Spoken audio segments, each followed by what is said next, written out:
A herd of several hundred elephants moves across the African landscape. A sight like this is becoming rarer, almost a thing of the past. They need an enormous range to forage for food, and in many areas they are becoming hemmed in by human populations and domestic livestock. This, combined with tremendous pressures by ivory hunters on surviving herds, could cause the extinction of the land animal which, in every way, is the greatest.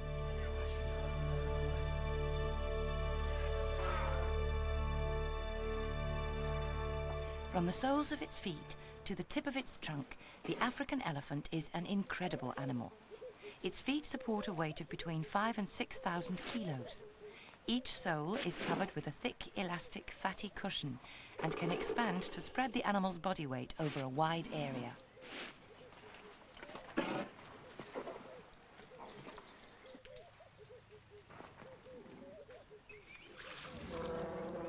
The trunk is perhaps the most versatile organ that any animal possesses. It can weigh up to 1,200 kilos, measures over 2 meters long, and possesses 40,000 muscles and tendons. It is covered with sensory hairs, so the elephant can feel the shape, texture, and temperature of objects. It has 2 prehensile lips at the end, which are used for gathering food and lifting it to the mouth and drinking. It can hold 6 liters of water, which it then squirts into its mouth. The trunk is also used for caressing, throwing dust, and vocalization. The trunk is a combination of nose, hand, and arm. It is strong enough to uproot a tree and sensitive enough to pick up tiny fruits from the ground. When the wind is right, the trunk can be used to detect a scent 5 kilometers away. At the tip of the trunk are the 2 prehensile lips, which it can use to pull up a single blade of grass.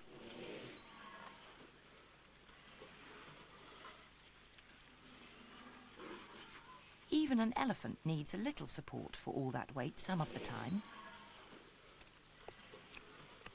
The trunk is the only nose on Earth that can be coiled to pull up food and then also convey it to the mouth. Trunks are used in greeting. Just as humans shake hands, elephants put the tip of their trunks into each other's mouths. For drinking, the trunk is superbly designed. A bull needs to drink up to 200 liters of water each day.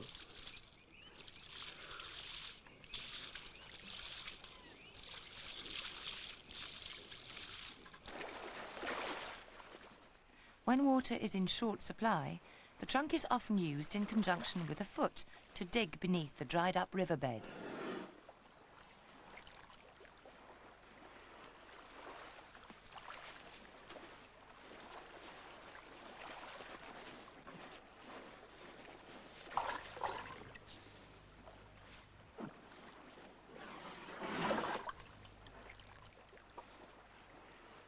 The elephants ignore the huge lake of water behind them because it contains soda. They know if they dig here, the purity of the water filtered through the sand will be much better.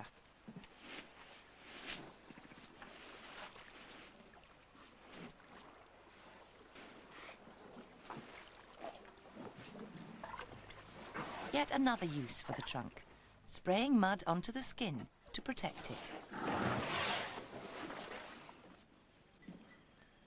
African elephants often use their tusks together with their trunk to tear down bark from trees. They're actually modified incisor teeth. The 2 tusks often differ in length because the elephant uses one side more than the other, rather like a person being left or right-handed. These bulls have quite small tusks. They can reach over 2 meters in length, but today one weighing 25 kilos is a good size. Overhunting in the past, as well as poaching, have eliminated most of the big tuskers. The fact that an elephant grows valuable ivory has always put it at risk.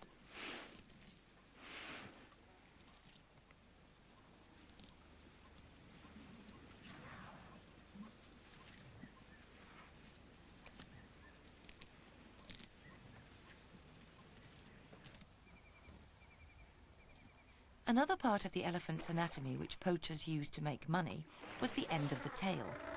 The hairs were used to make elephant hair bracelets.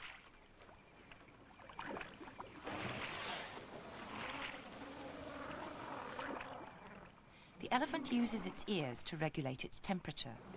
This enormous surface area, which can be as much as 2 meters from top to bottom, allows the elephant to lose body heat by gently waving the ears back and forth, bringing cool air to the blood vessels in the ear and fanning the whole body. Some African elephants, which live up in the cooler mountain forests, have smaller ears.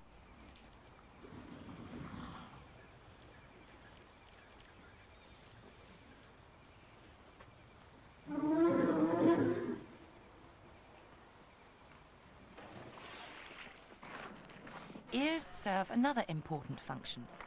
When extended, they give an impression of large size, especially to a charging or angry elephant. The true white elephant is a creature of legends. This herd have been land bathing in white clay, which has dried on their skin.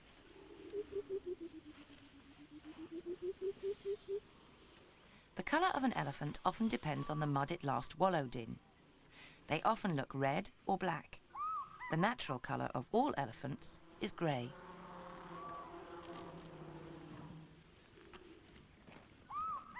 And after wallowing, the elephants like to protect their skin against biting insects and sunburn with dust.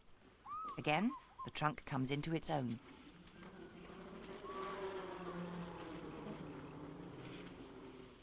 Elephants live in tightly organised families, led by a mature female. The matriarch is always an experienced older female, and the group is made up of her female relatives and offspring, between 8 and 15 animals. Elephants take great care of their calves, but even so, almost half the young die before they reach the age of 15. This cow has a teenage calf and a month-old infant with her. A mother feeds her young for 3 to 4 years.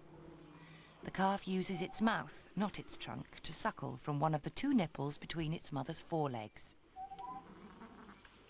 The calves continue to be dependent upon their mother until the age of 10, and from the age of 4, some young females look after the younger infants. The matriarch is usually the tallest of her family group, which are all closely related. She leads the family and warns them of danger. This calf is only weeks old. It's already learning to play with food plants, perhaps in imitation of its mother. Cows' tusks are always thinner than the bull's.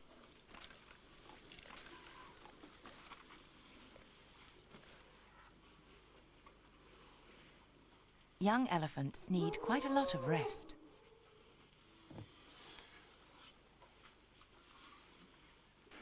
The females cooperate in waking them up and getting them on their feet again when the family moves on.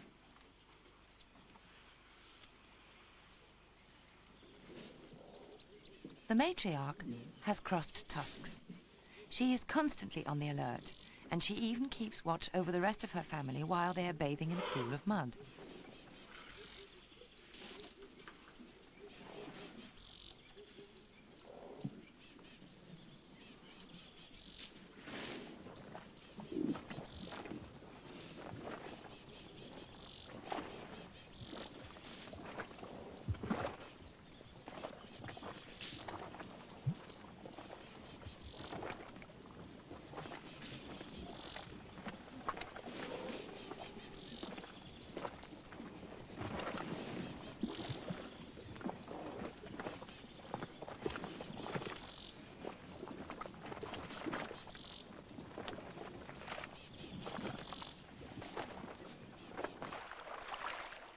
Water plays a large part in the elephant's life.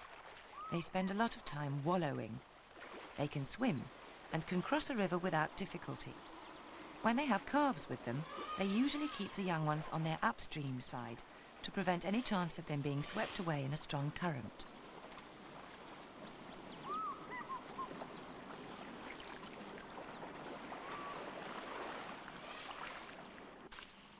A defensive circle is an impressive sight.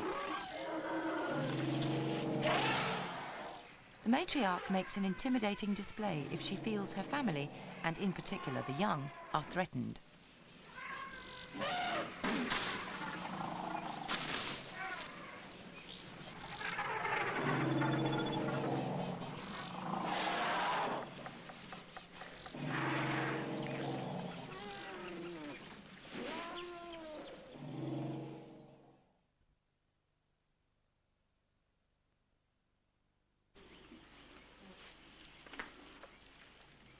In elephant society, the life of the bulls takes a separate course. From an early age, they begin play fighting with each other.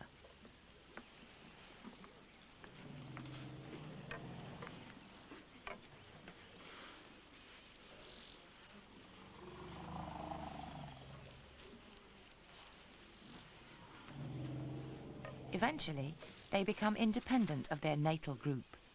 Some young males join other family groups, but others form all-male herds. Fighting between bulls is rare, because they get to know one another's strength during adolescent scuffles, information which will prove very useful later. Adult males temporarily rejoin cow herds in their home range to mate.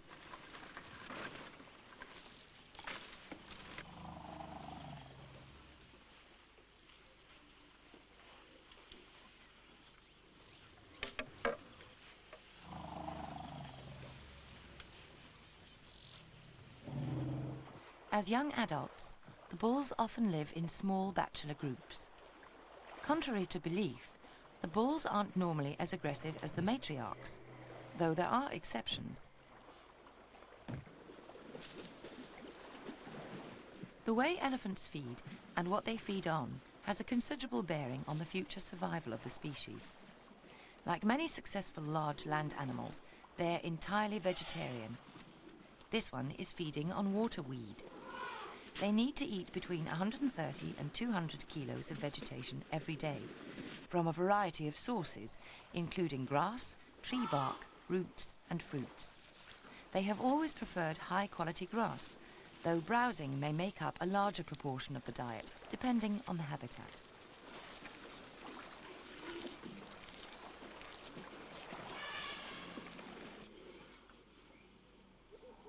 To consume the quantity of food they need, elephants spend between 18 and 20 hours a day eating. A trunk can just as easily crop short grass as demolish a tree.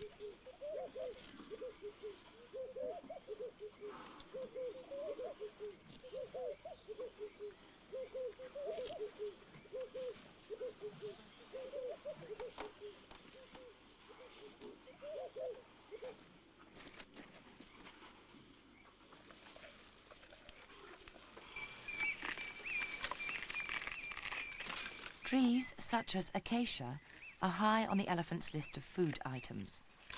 Unfortunately, elephants devastate great areas of woodland. They ring bark or push over mature trees. They uproot or destroy young ones before they can grow to regenerate Africa's dwindling forests.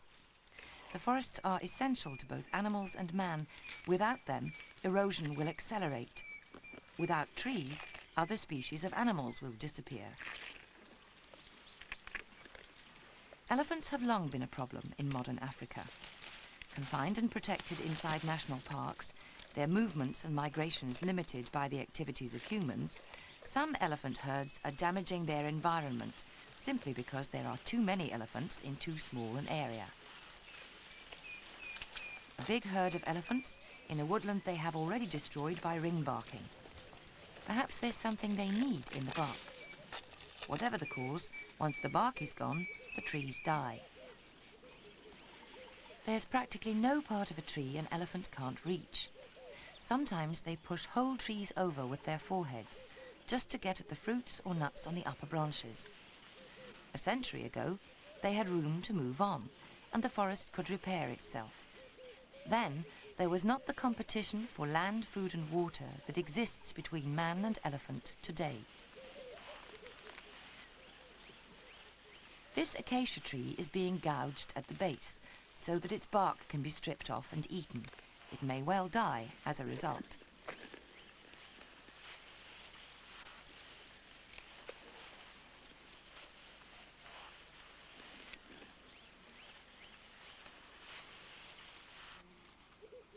A tree damaged in the same way some time ago now lies dead where it fell.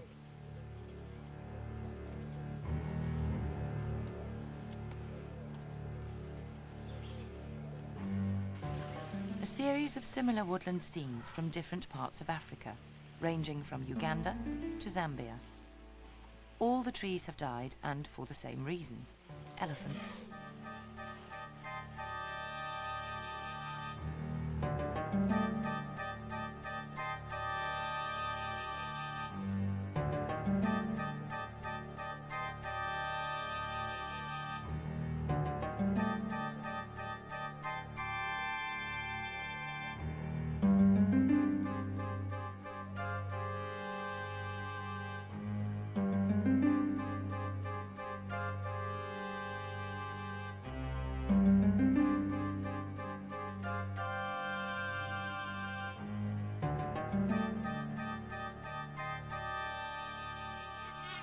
This is a sight seldom seen these days, a huge herd of elephants on the move, accompanied by the inevitable cattle egrets.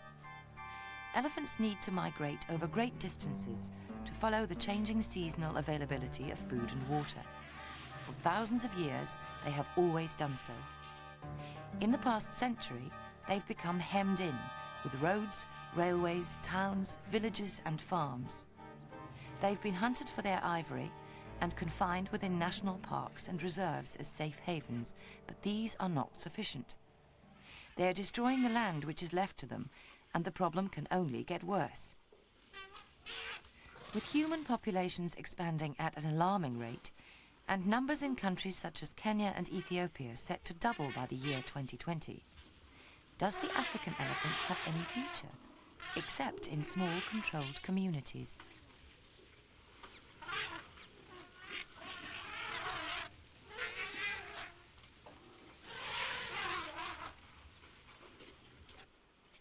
Elephants were once widespread across the African continent south of the Sahara Desert. The land available to them is rapidly shrinking, and their numbers must inevitably decrease too. Small groups of elephants will, with luck, continue to survive within the national parks. But the great herds will become a thing of the past, for they really have nowhere to go now.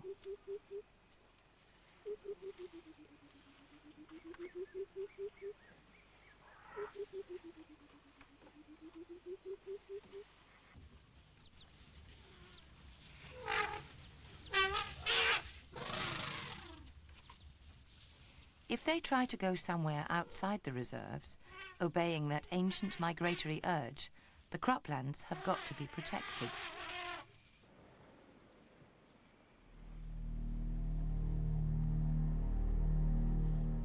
There is still illegal poaching for ivory, even though all international trade in elephant products is banned. National parks have shot whole herds to protect the woodland habitat. It's considered more humane to kill a whole herd, young and old, rather than to kill animals at random, leaving shattered family groups. Either way, it's a wildlife tragedy. Attempts were made to build fences from old railway lines to keep the elephants inside the national parks, but it was a hopeless task. Elephants can uproot a length of line or bend it into a plaything. One has made a gap large enough for the herd to get to an artificial waterhole on a farmer's land. In this case, the farmer who didn't want elephants damaging his land didn't take the only normal option of killing them.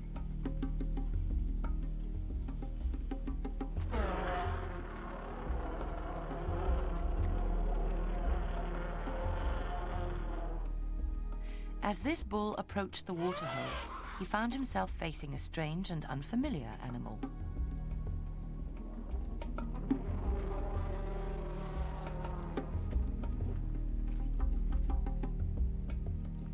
The horseman was a ranger from Etosha National Park in southwest Africa. With him were some bushman riders he had specially trained for the task ahead.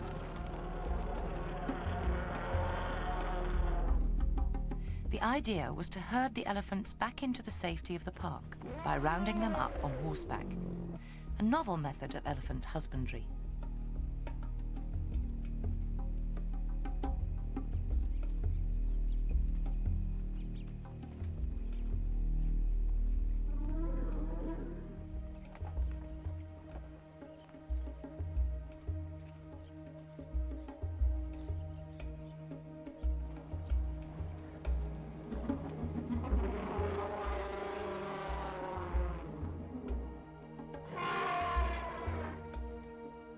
No one could pretend that this original and dangerous operation was going to make any difference to the larger problems facing elephants in Etosha or anywhere else. But it does illustrate the fact that conservationists all over Africa care deeply about the elephant's plight. The animal and the size of the problem are too large for easy solutions, even though a local answer was temporarily found here.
With last-minute support from a Conservation Department helicopter, the last elephant goes back inside the Etosha National Park.